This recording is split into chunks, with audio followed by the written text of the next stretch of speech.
So Simon Sinek gave a speech to his employees when COVID was hitting about how they need to reinvent themselves or they're going to die in a business sense. And he goes on to give a lot of great examples that can be applied to basically everyone. I'm going to play it for you now. It's a couple minutes long. It got leaked on YouTube. I don't know if it was supposed to be leaked, but it's leaked and I'm going to play it for you. And then on the other side of that, I've got some Business Insider and Forbes lists of top 10 jobs and growth industries for 2022, and we can have a good laugh about it. I just did a podcast interview with some folks in Australia, and they were pushing me very hard to try and explain how the infinite mindset helps in times like these. And I had a thought on that call that I wanted to share with everybody, which is these are not unprecedented times. There are many cases, lists of cases, where change or something unexpected has put many companies out of business and made other companies come out stronger and reinvent themselves. The invention of the internet put many, many companies out of business. The ones who could not reinvent their companies for the internet age, but rather doubled down on the old way they did business. Every video store is out of business because of streaming, and they couldn't reinvent themselves. When Starbucks moved into neighborhoods, many, many companies went out of business. Many coffee shops went out of business, not because of Starbucks, but because they refused to change the way they did business. They still had an old ripped up couch when you had a better product. Uber is putting taxi companies out of business, not because of Uber, it's because the taxis refuse to change. This is not unprecedented.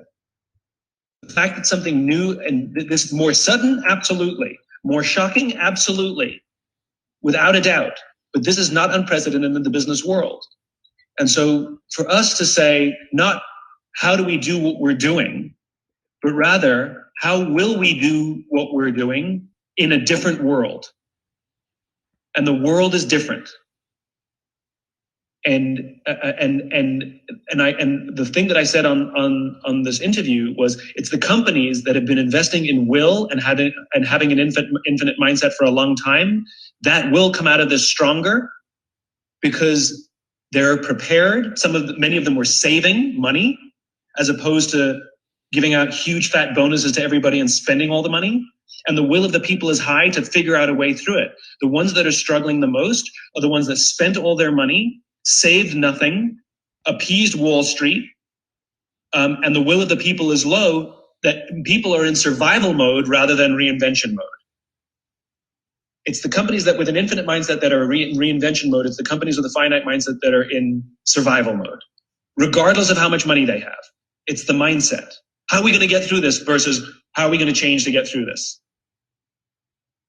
So I feel so optimistic because we're thinking about the future. We're in a dark tunnel, but there's a light over there. I don't know how far away that light is, but I can see it.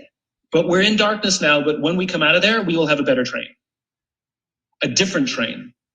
We will be a completely different business. Some of us will have different jobs by the time we get out of this. And that's our opportunity. The opportunity is, what will we be? Not how do we preserve what we had. That's an infinite mindset. And I'm so proud of this team because my attitude is this, not theoretically, but because I'm watching a team go through it right now. I'm watching people reinvent themselves. I'm watching people think about their jobs differently. I'm watching people think, how can I contribute in a new way?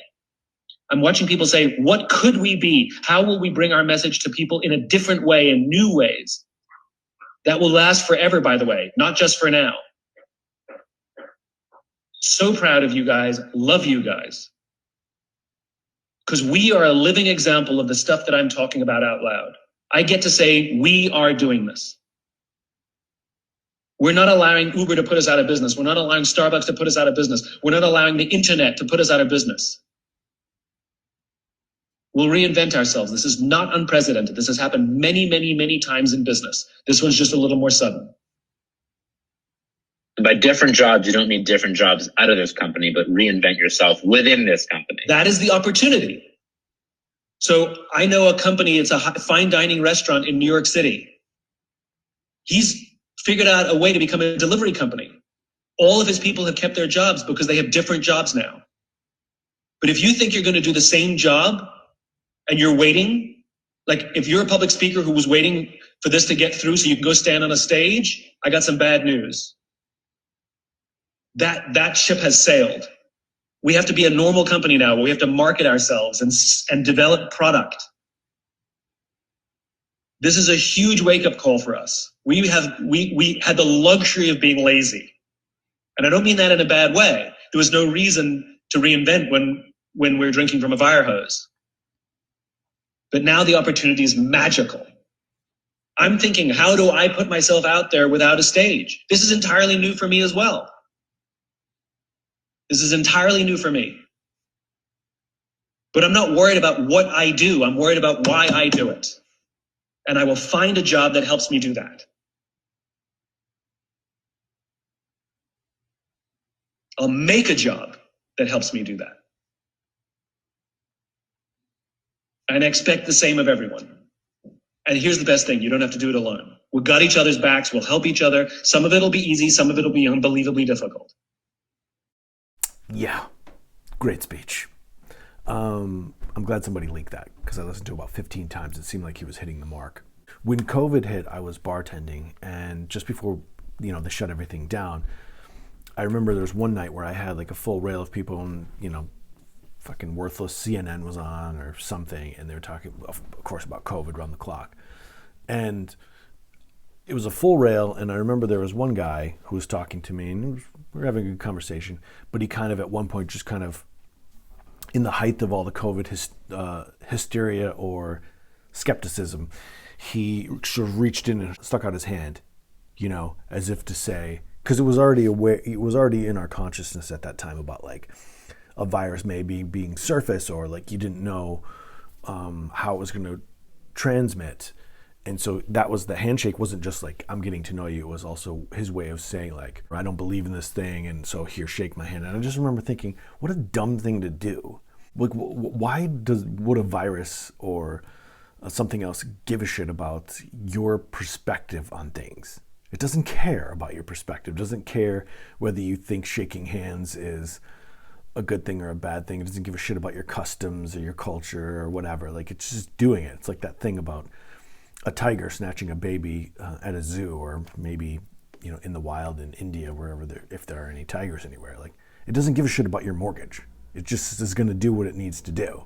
So anyway, the reason I bring up that story is because it gets me thinking about the way people are sort of divided, or at least were divided, between whether we go forward with the way things actually are, or we try to go back to where we were. The olden days, people like, oh, I just want to go back to where, you drove an hour to send an email that you could have sent from your bed 10 minutes after you woke up.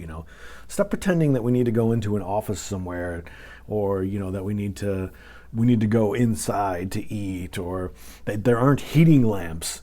That's a big thing in Michigan, which is why I haven't gone back to the service industry, is because, let's just say in Michigan, I'm sure there are lots of places that have done this. But after we had been in COVID for about a year, outside restaurants had outside tables and heating lamps, and people were, it's in January, it's fucking cold here. They have coats on, but they're heating lamps, and they're doing it. They're making it work or whatever. The next year, they all were gone. Do you know what I'm saying? And every time I called a place and said, yeah, do you have outdoor seating? And they're like, no, it's too cold. It's like, what do you mean? You just did it the year before. And they're like, yeah, but we're not doing that anymore. Oh, I see. Oh, okay. We're just gonna go back. It's kind of like the equivalent of not moving on from a relationship after somebody's broken up with you. Like, let it go. Like, it's over. You can't go back. You're not going to be able to do anything to make it go back. We've already taken this Berenstain Bears path. Whatever new direction we're on it. You can talk about how you want to go back to sitting inside in a restaurant without thinking about it, or sitting on a plane without thinking about it, or going into an office where Lumbergh asks about your TPS reports. You can fantasize for that all you want. The world's going in a different direction. Speaking of that, let's talk about where we are going, because I've got a couple lists here that I think you're going to enjoy, and then I'll give you what I think the actual list is, and it's not as inspiring. Okay, so this is from Business Insider, and I'm just going to put these up, okay? I'm just give you a few of the top 10 growth industries in 2022 for them. All right, AI specialist, data scientist, robotics engineer, cloud engineer, JavaScript developer. Are these real jobs? Like, some of them, they make sense, but like some of them, I don't understand. Like, what clearly everybody can just move smoothly into those. You know, if you were working at, you know, in an admin for, you know, some window cleaning company, like, one of these is right up your alley. The only thing that was on their list was sales development representative. I don't even know what that is, but sales rep. Like, that's the only thing that they give humans is like like real people is just like some sort of sales. Like, you just have to do sales. Like, there's nothing else. That's it. Sales. That's what you're gonna do. And then, interestingly, I thought they had behavioral health tech, which is, I thought it would be like a technician for certain things. I don't know, but it says that it's people who work with people with behavioral disorders. Of course it's going to be in the top 10, because look at the other 9. Nobody's going to have a job and they're going to be depressed about it. Doesn't that seem to make sense? Seems to be making sense to me. Okay, so this is the Forbes list. This is the top 5 growing career fields in 2022. Sorry, I keep looking down to get my list here. All right, healthcare, IT, supply chain management, clearly, fucked that up, financial management. These are all very vague. And then actuarial and statistician, I guess it's like insurance companies, like who to insure. I mean, you could dismiss most of these. Healthcare being number 1 and IT number 2 and supply chain number 3 pretty much says that we're headed down a road for disaster, I think, because healthcare being number 1 means we're all fucking sick, and not just because of COVID. 2, clearly, we're moving down this pathway of digitizing everything in our entire lives and chips in our brains or whatever. And then supply chain, clearly we've got a problem, because if you go into a grocery store here in Michigan, for example, there's Washington apples, or there's limes from Mexico or whatever. Like, why? I get it. I'm glad they're there. I love limes and avocados. I would have to move out of Michigan if we didn't have avocados here. But, you know, it's one thing to have them here a little bit, but like, clearly we're dependent on driving, truck drivers and shipping. And if those, like, if you have a disease where people are in a warehouse getting sick and you can't, you know, you can't fucking get shit across the country. You know, you can't get Iowa corn down to Florida. What's the thing that Robert Frost said in Resistance? I think Resistance is Civil Obedience, or is it obedience or disobedience? Call in if you know. But he said, yeah, the phone is coming and pretty soon Maine will be able to call Florida. And Thoreau said, yes, but will Maine have anything to say to Florida, or vice versa? All right, so clearly those jobs, say whatever you want about them. Who's going to go into those? Like, people can't even afford to go to college. We're in a student loan thing, right, that we're just pretending doesn't exist. And more kids are going to go to, like, become engineers. No, that's not going to happen. They're going to do it in other countries, but they're not going to do it here. Which leads me to my top 5 growth industries in 2022. Are you ready? It's not a joke. I'm being serious here. 1, gig economy stuff. Because you can't work in any other the fields that they list as growth industry, right? So you're going to be driving Uber, Shipt, Instacart, DoorDash. That's the future for the average person, which is about 98% of us. Shitty retail jobs speaks for itself.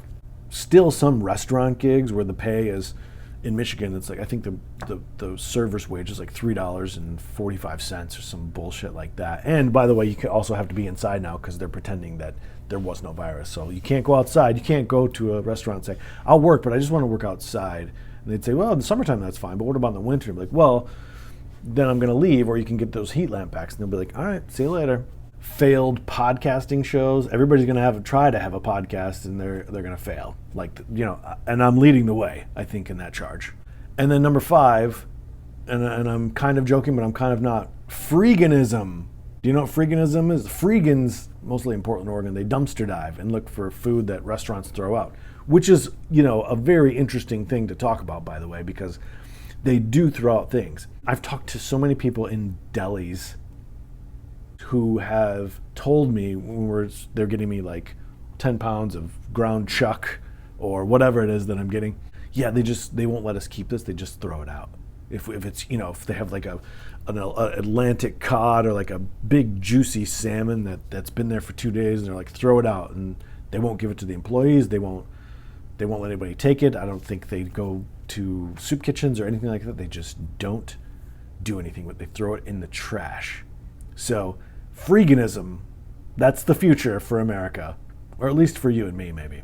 I don't know, maybe not you. Maybe you're a doctor and you're watching this. Maybe you're on a YouTube rabbit hole and you have you are a robotics engineer. Good for you, man. You're doing it. Living the dream. All right, patreon.com/arthouse43 if you want to support this show. Like and subscribe if you can. I hate it when people say at the beginning, like and subscribe. Isn't that fucking annoying? Like the third thing that they tell you is like and subscribe. You haven't seen anything yet. You don't know if this is going to be any good. And if you're still watching this, I thank you so much. Maybe you'll like and subscribe this because you're still watching. But in the first 20 seconds in, get out of here. All right, I'll see you next time.